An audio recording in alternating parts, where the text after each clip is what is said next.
제가 가구를 살 때 즐겨 가는 곳이 있습니다. 바로 아이키아입니다.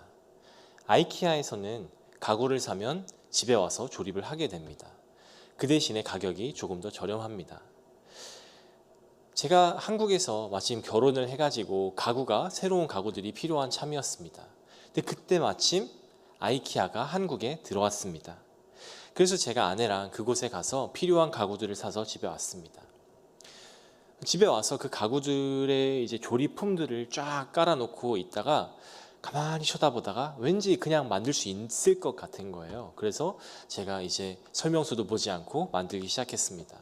근데 집에 전동드릴이 있거나 그랬던 게 아니라 그냥 드라이버와 조이는 것으로 손으로 직접 다 만들었습니다.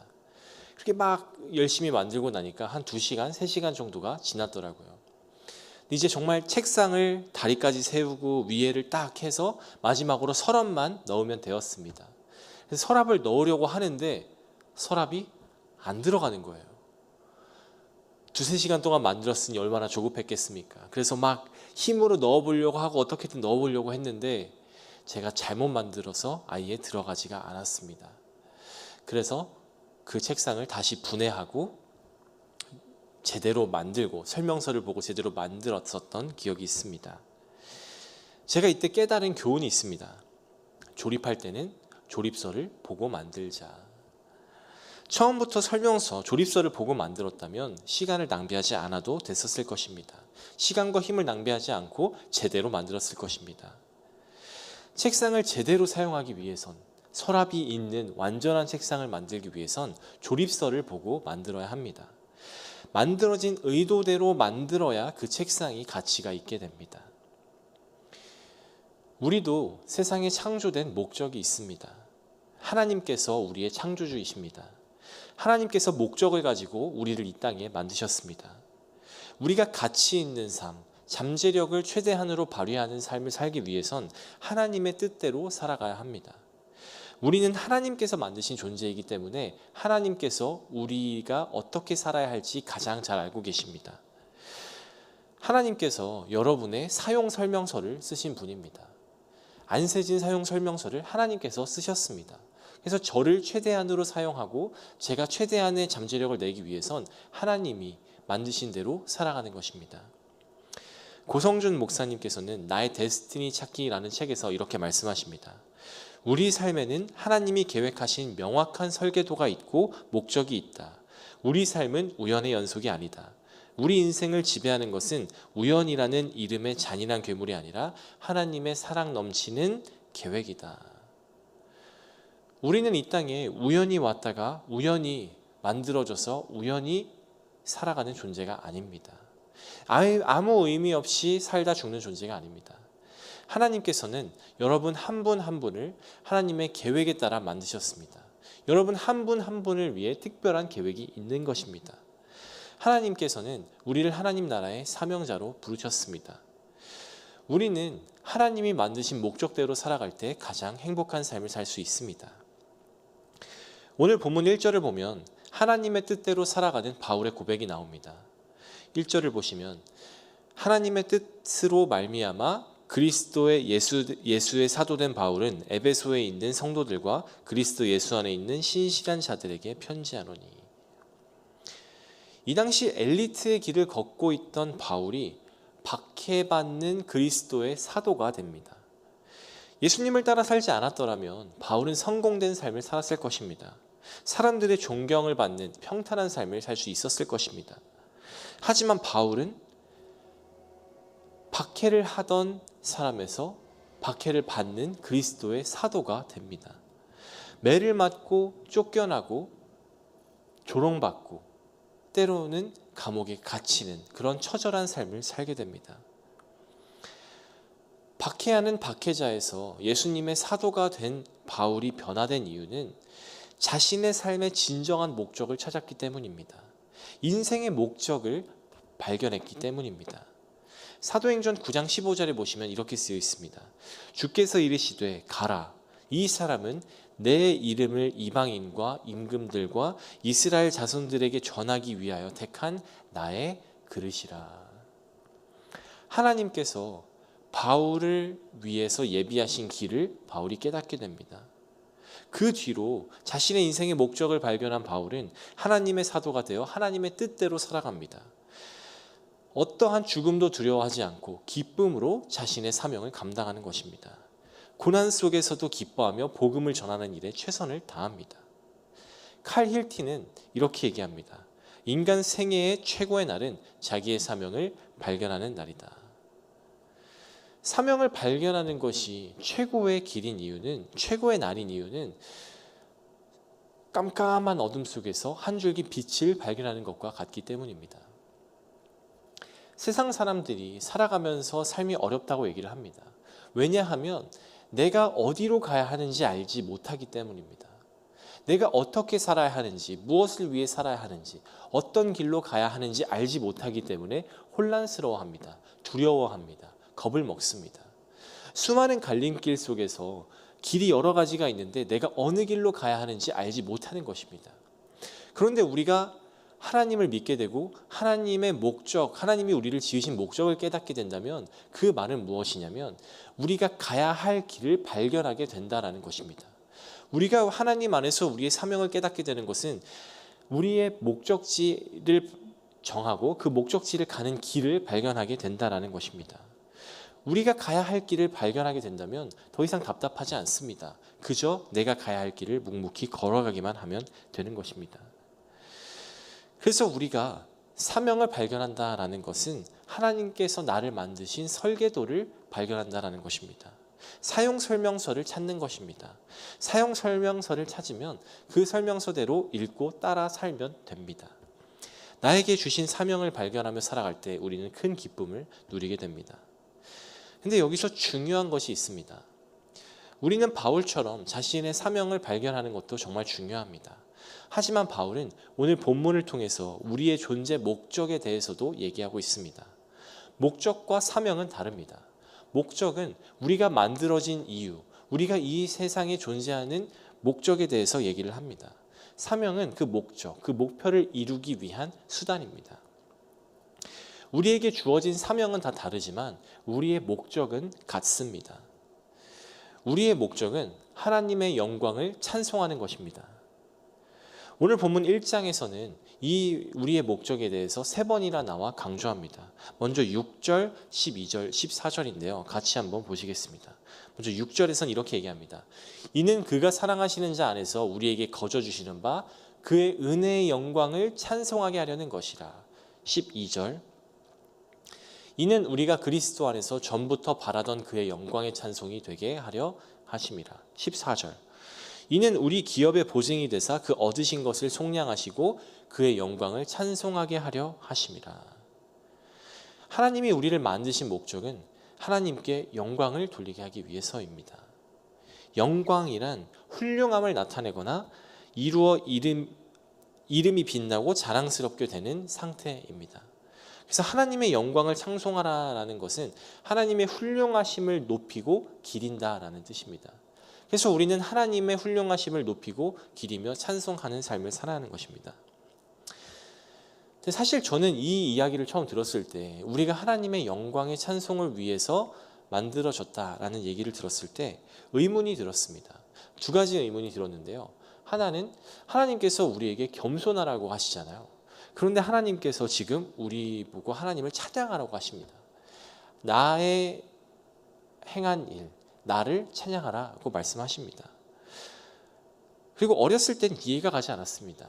왜 하나님께서는 스스로 높이시며 찬양하라고 하실까? 또 한 가지는 하나님께서 우리를 만드신 것이 정말 하나님을 찬양하라는 것일까? 그것이 우리의 삶의 목적일까? 우리가 정말 이 힘든 삶에서, 이 힘든 세상에서 살아가는 것이 하나님의 영광만을 위한 것일까? 결국 하나님을 위해서 만들어진 존재일까? 라는 불경한 생각도 했었습니다. 우리는 하나님이 우리를 만드신 의도, 하나님이 우리에게 이렇게 하라고 하신 의도를 파악해야 합니다. 하나님께서 왜 하나님께 영광 돌리라고 하실까요? 하나님께서 하나님께 찬송의 영광을 돌리라고 하시는 이유는 우리를 위해서입니다. 하나님께서는 우리를 위해서 하나님께 영광을 돌리라고 말씀하고 계십니다. 사람들은 명예를 좋아합니다. 찬사받기를 원합니다. 명예가 높아질수록 그 사람의 가치가 높아지기 때문입니다. 유명하고 칭송받는 사람들, 찬사받는 사람들을 보면 그 사람들은 그 유명한 것만으로도 돈을 많이 벌게 됩니다. 전 세계적으로 유명한 축구 선수인 크리스티아노 호날두라는 선수가 있습니다. 크리스티아노 호날두라는 선수는 전 세계적으로 유명한 축구 선수입니다. 그런데 정말 재미있는 사실은 이 선수가 SNS, 인스타그램에 자기 사진 하나를 올리는 것에 얼마를 버는지 아시나요? 축구 선수가 축구로 돈을 버는 것이 아니라 그냥 그 인스타그램에 사진을 올리는 것만으로도 돈을 많이 법니다. 근데 이 액수를 들었을 때 깜짝 놀랐습니다. 이 선수의 연봉이 아마 1,000억이 넘는 걸로 알고 있는데 최고의 선수니까 축구하는 것으로 돈을 버는 것은 이해가 갑니다. 그런데 SNS에 사진 한 장 올리는 것에 100만 불을 받는다고 합니다. 10억에 가까운 돈을 받게 됩니다. 제가 인스타그램에 제 사진을 올리면 1불도 받기 어려울 텐데 이 선수는 10억이 넘는 돈을 받게 되는 것입니다. 왜냐하면 이 선수를 따르는 사람들이 그렇게 많기 때문입니다. 이 선수를 좋아하고 이 선수의 팔로워가 몇 억이 되기 때문에 그 선수를 그 선수의 유명함에 가치를 매기는 것입니다. 사람의 훌륭함은 누군가 알아줄 때 가치가 있게 됩니다. 사람의 가치는 누군가 칭송할 때 높아집니다. 그래서 더 많은 사람들이 이 사람의 가치를 알고 이 사람을 높여줄 때 그 사람이 더 높아지게 되는 것입니다. 하지만 하나님은 다릅니다. 하나님은 팔로워가 필요하지 않으십니다. 사람들의 칭송이 필요하신 분이 아닙니다. 더 많은 사람들이 하나님을 믿는다고 하나님이 더 영광스러워진 존재가 되는 것이 아닙니다. 더 많은 사람들이 하나님을 칭송한다고 하나님이 높아지는 것이 아닙니다. 하나님께서는 우리가 영광 돌리지 않아도 영광 받기에 합당하신 분입니다. 우리가 영광을 돌려야 그분이 영광을 받는 것이 아닙니다. 하나님께서는 존재만으로도 영광스러운 존재이십니다. 우리의 찬사나 찬양이 필요하신 분이 아닙니다. 우리가 감히 하나님의 가치를 매길 수 없습니다. 하나님은 항상 높이 계시며 우리의 행동으로 그의 위엄이나 영광이 변하지 않습니다. 그런데 왜 하나님께서는 우리에게 하나님께 영광 돌리라고 말씀하시고 계실까요? 왜 우리가 하나님께 찬양 올리는 것이 중요할까요? 우리의 찬양이 없어도 영광스러우신 하나님께서 우리 보고 하나님께 영광의 찬송을 올리라고 하시는 이유는 그것이 우리에게 유익이 되기 때문입니다. 하나님께 찬송의 영광을 돌리는 것이 우리를 위함이기 때문입니다. 우리가 하나님께 영광을 돌리는 것이 우리의 유익인 이유가 있습니다. 첫 번째는 우리가 하나님께 영광 돌릴 때 하나님이 누구인지를 알 수 있습니다. 우리가 하나님께 영광을 돌리며 하나님이 누구신지를 깨닫게 되는 것입니다. 먼저 하나님이 누구실까요? 하나님은 우리에게 신령한 복을 주시는 분이십니다. 3절을 보시면 찬송하리로다. 하나님 곧 우리 주 예수 그리스도의 아버지께서 그리스도 안에서 하늘에 속한 모든 신령한 복을 우리에게 주시되. 하나님께서는 우리에게 예수님을 통해 복을 주시는 분입니다. 모든 신령한 복을 주시는 분입니다. 이 신령한 복이란 영적 복을 의미합니다. 영적 복은 영적 생명을 의미합니다. 멸망의 길에서 구원하시는 복입니다. 근데 이 복을 주실 수 있는 분이 하나님밖에 없습니다. 우리를 영원한 생명으로 이끄실 수 있는 분이 바로 하나님 단 한 분뿐입니다. 그래서 우리는 우리를 구원하시고 영원한 생명을 주실 수 있는 하나님이 누구신지를 깨달을 수 있게 됩니다. 그 두 번째는 하나님은 우리를 사랑하시는 분입니다. 4절 5절을 보시면 곧 창세전에 그리스도 안에서 우리를 택하사 우리로 사랑 안에서 그 앞에 거룩하고 흠이 없게 하시려고 그 기쁘신 뜻대로 우리를 예정하사 예수 그리스도로 말미암아 자기의 아들들이 되게 하셨으니. 하나님은 우리를 사랑하시는 하나님이십니다. 우리를 사랑하셔서 우리를 택하셨습니다. 세상이 만들어지기 전부터 우리를 손수 택하시고 예수님을 통해 깨끗게 하셨습니다. 이건 아주 놀라운 일입니다. 우리를 구원하시기 위한 계획은 아주 오래전부터 계획된 것입니다. 삼위일체 하나님께서 함께 일하신 일입니다. 창조주 하나님께서 우리를 구하시기 위한 구원 계획을 계획하셨고 예수님께서 이 계획을 실행하셨습니다. 그리고 성령 하나님께서 우리의 구원을 보증하십니다.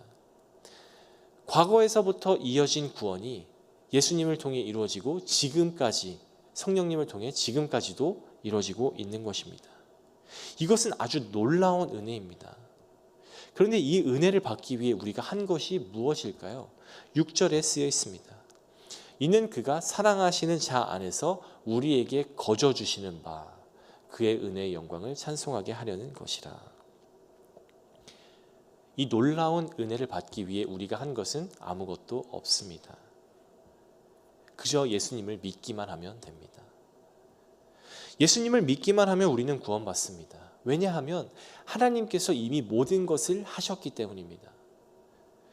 우리가 정말 쉽게 구원을 얻을 수 있게 되었는데 우리가 쉽게 얻을 수 있다고 해서 이것이 쉬운 것이 아닙니다. 당연한 것이 아닙니다.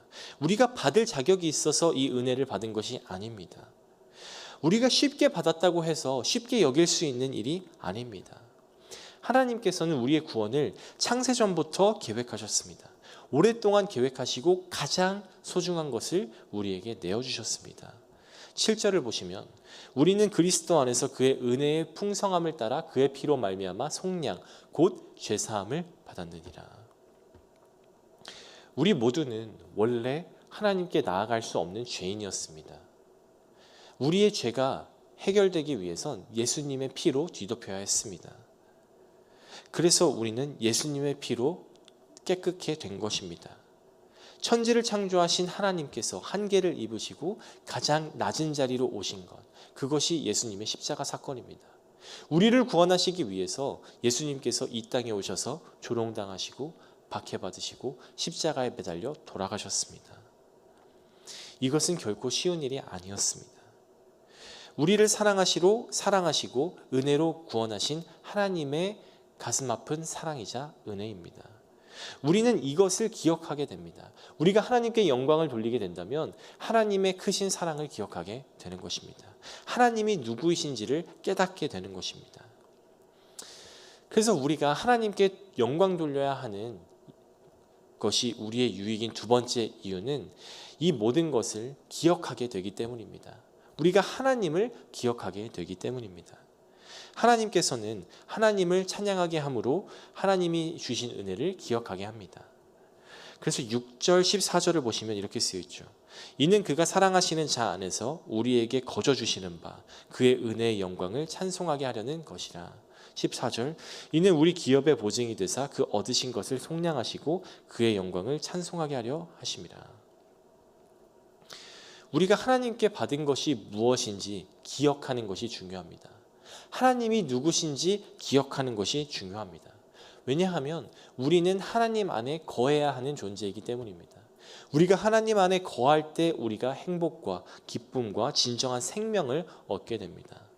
그래서 우리는 하나님을 기억해야 합니다. 하나님이 누구신지, 우리를 위해 무엇을 하셨는지를 기억해야 합니다. 그것이 우리가 살 길이기 때문입니다. 우리가 하나님을 찬양할 때, 하나님께 영광 돌릴 때 하나님께 받은 것을 기억하게 됩니다. 잊지 않아야 할 것을 잊지 않게 됩니다. 우리가 굳게 잡아야 할 것을 기억하게 됩니다. 내가 받은 것이 무엇인지, 하나님이 누구신지를 기억하게 되는 것입니다. 그래서 우리는 의도적으로 하나님을 기억해야 합니다. 반복적으로, 의식적으로 하나님을 기억해야 합니다. 우리가 그렇게 하지 않는다면 바쁜 삶에 치여서 정말 기억해야 할 것, 가장 중요한 것을 놓치게 됩니다. 여러분 미국에 오시기 전에 아마 영어 공부를 좀 하셨지 않으세요? 저는 미국의 고등학교에 오기 전에 영어 공부를 정말 열심히 했었습니다. 영어 단어를 특히 정말 많이 외웠던 것 같아요. 그때 부모님께서 자주 하셨던 말씀이 공부를 정말 열심히 해야 된다. 막 코피 날 때까지 공부를 해봐야 된다 하는데 저는 정말 공부하다가 영어 단어를 외우다가 코피가 난 적이 있습니다. 그래서 코피가 뚝 떨어져가지고 그 책을 들고 부모님께 막 자랑을 했습니다. 나도 드디어 공부하다가 코피가 난 사람입니다. 제가 이런 사람입니다. 이렇게까지 얘기를 했었는데요. 그 영어 단어 외우는 게 참 쉽지 않잖아요. 다른 나라 언어를 외우는 건 쉽지 않습니다. 근데 영어를 잘 외우는 방법은 반복 또 반복입니다. 우리가 자주 노출되는 것, 반복해서 보게 되는 것을 잘 기억하게 됩니다. 그래서 단어를 잘 외우기 위해선 제가 그때 했던 것이 화장실에 단어책을 갖다 놓는 거예요. 화장실에 단어책을 갖다 놓고 화장실 벽에 붙여놓고 단어들을 계속해서 듣고 어딜 갈 때마다 듣고 단어 카드를 만들어서 버스나 이런 데서 단어를 외우고 계속해서 내가 노출될 수 있도록 노력했습니다. 그래야 단어를 기억하기 때문입니다. 신앙생활도 마찬가지입니다. 우리가 하나님을 기억하기 위해선 하나님께 계속해서 노출되어야 하고 하나님을 반복해서 기억할 수 있도록 노력해야 합니다. 그래서 우리가 매일 아침 큐티를 하고 새벽 기도를 드리고 하나님께 기도를 하고 성경을 묵상하는 것입니다. 그리고 하나님께서 핏값을 주고 세우신 교회, 오늘 기업이 되신 교회를 통해서 하나님을 아는 사람들과 함께하는 것도 중요합니다. 그래서 교회에 와서 하나님을 알고 하나님을 얘기하는 사람들과 교제하는 것이 중요한 것입니다. 그렇게 우리가 반복해서 하나님을 만나게 되고 하나님의 묵상하고 하나님을 알게 된다면 하나님을 더 잘 기억할 수 있게 되는 것입니다. 우리가 하나님을 기억해야 하는 것이 우리를 위함입니다. 하나님이 누구신지를 깨닫고 하나님이 우리를 위해 무엇을 해주신 것을 깨닫게 된다면 우리가 하나님 안에 거하게 됩니다. 하나님과 더욱 가까워지고 하나님 안에 머물게 됩니다. 하나님 안에 머물며 하나님께서 주시는 축복과 기쁨을 경험하게 되는 것입니다. 하나님을 기억함으로 하나님을 바라보게 되는 것입니다. 결국 하나님께서 우리에게 나를 찬양하라, 나에게 영광을 돌려라 라고 하는 것은 우리를 살 길로 인도하시기 위함입니다. 우리를 생명의 길로 인도하시기 위함입니다. 우리가 하나님 안에 거하면서 축복을 누릴 수 있게 하기 위함입니다. 제게 2살이 된 딸 아이가 있습니다. 근데 그 아이가 무서워하는 게 있습니다. 저희 집에 가끔 거미가 나오거든요. 조그만 거미도 나오고 조금 큰 거미도 나오고 하는데 거미가 나오면 아이가 무섭다고 무서워 하면서 저에게 달려옵니다. 아빠 잡아줘 하거든요. 그러면 제가 약간 허세를 부리죠. 그럼 걱정하지 마. 우리 딸 아빠가 지켜줄게. 아빠가 거미 잡아줄게. 아빠는 잡을 수 있어. 걱정하지 마. 두려워하지 마. 아빠가 다 잡아줄게 하고 가서 휴지를 막 이만큼 해가지고 거미를 잡아서 이제 버립니다. 근데 제가 아이에게 더 과장해서 아빠 할 수 있어. 아빠가 지켜줄게. 아빠는 거미 무섭지 않아 라고 하는 이유가 정말 제가 아이에게 뽐내고 싶어서일까요? 너는 못하지만 난 할 수 있어. 아빠는 이 정도로 대단한 사람이야. 이렇게 뽐내기 위해서 그렇게 하는 것일까요? 아닙니다. 제가 제 딸에게 아빠는 할 수 있어. 아빠가 거미 잡아줄게 라고 하는 이유는 그래야 제 딸이 두려워하지 않기 때문입니다. 그래야 제 딸이 저를 더 의지할 수 있게 되기 때문입니다. 하나님께서도 마찬가지십니다. 나를 기억하라. 나를 찬양해라. 내가 누구인지를 기억해라. 나에게 영광을 돌려라 라고 말씀하시는 것은 내가 누구인지를 기억해라 라고 우리에게 말씀하시는 것입니다. 나는 너의 하나님이다. 나는 강한 너의 하나님이다. 나를 기억하라.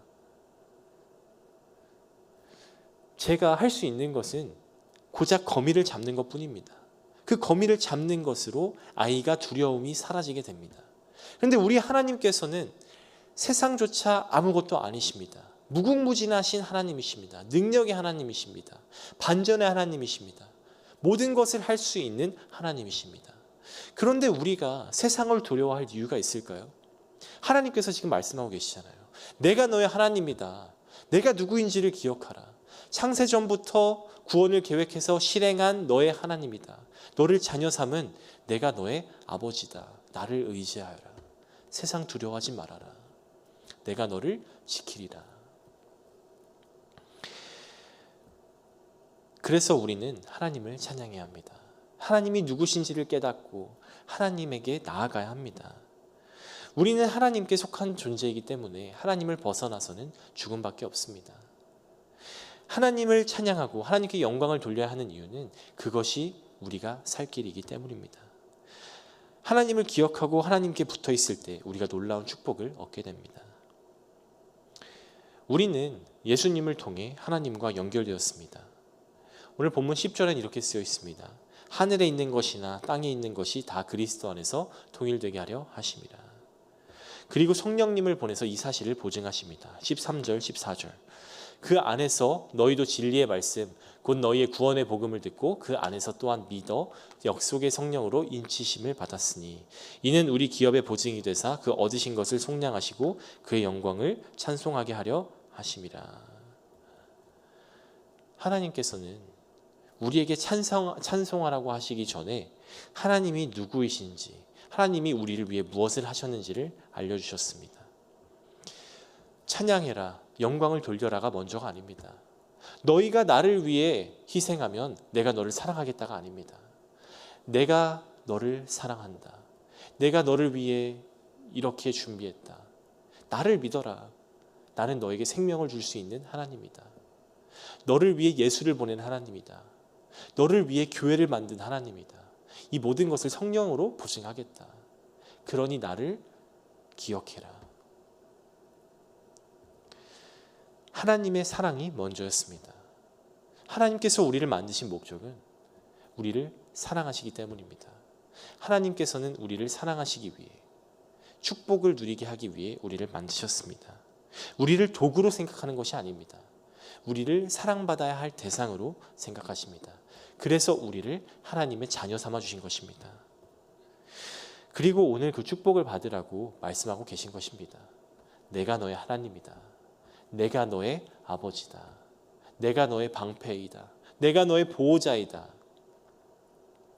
저는 우리 성도님들께서 하나님이 누구이신지를 깨달으시기를 소망합니다. 그리고 그 하나님이 누구이신지를 기억하시기를 소망합니다. 우리의 아버지 되시는, 여러분을 지키시고 보호하시고 사랑하시는, 창세전부터 여러분을 택하시고 여러분을 사랑하시는 하나님을 의지하고 살아가시기를 간절히 소망합니다. 우리가 하나님이 누구이신지를 깨닫고 하나님이 무엇을 행하셨는지를 깨달으면 두려울 것이 없습니다.